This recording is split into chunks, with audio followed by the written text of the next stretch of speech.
వజానల్ infection అనేది ఈ మధ్య కాలంలో వింటూ ఉన్నాము. ఇంత కామన్ అవ్వడానికి గల కారణం ఏమిటి? దీన్ని అడ్రెస్ చేయడానికి వాట్ ఈస్ యువర్ సజెషన్? మన ఆడవాళ్ళు కొంచెం ఇరిటేషన్ వచ్చినప్పుడు క్లీనింగ్ చేసుకోవడం కోసం ఎక్కువ వాటర్ తో క్లీన్ చేయడానికి ట్రై చేస్తారు. చేయకూడదా? Actually they are not suppose to do it. చేయకూడదు. ఎందుకంటే వెజైన్ అనేది సెల్ఫ్ క్లీన్సింగ్ ఆర్గాన్, తనంతట అదే క్లీన్ అవుతుంది. వాటర్ తోనే కాదు, సోప్ తో కూడా క్లీన్ సోప్ తో కూడా చేస్తారు, which is very very dangerous actual గా. ఒకవేళ మరీ ఇచ్చింగ్ గా ఉంటే గోరువెచ్చని వాటర్ తో బాహ్యంగా క్లీన్ చేసుకోవాలి, కానీ డీప్ గా క్లీన్ చేయకూడదు. అన్ఫార్చునేట్ గా ఈ నార్మల్ వాటర్ తో డైలీ సో మెనీ టైమ్స్ చేసుకోవడం వల్ల అక్కడ ఉన్న గుడ్ బ్యాక్టీరియా వాష్ అవుట్ అయిపోతుంది.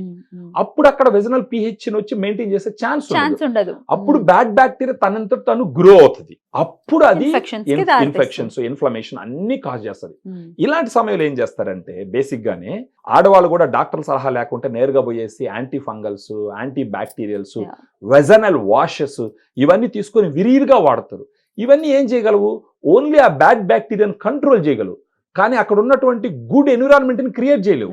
ఆ గుడ్ బ్యాక్టీరియాని పెంచలేవు. పెంచాలంటే ఏం చేయాలి? పెంచాలి అంటే ఫెమిడిలైట్ లాంటి ఒక సప్లిమెంట్ ని వాడాలి. This is the supplement Femidilite. దీంట్లో ఒక 2 రకాల లాక్టోబాసిల్లస్ స్ట్రెయిన్స్ ఉంటాయి మేడం. వీటిని యుఎస్ నుంచి ఇంపోర్ట్ చేయించినాం. యుఎస్ లో డానిస్కో అనే ఒక కంపెనీ ఉంటుంది.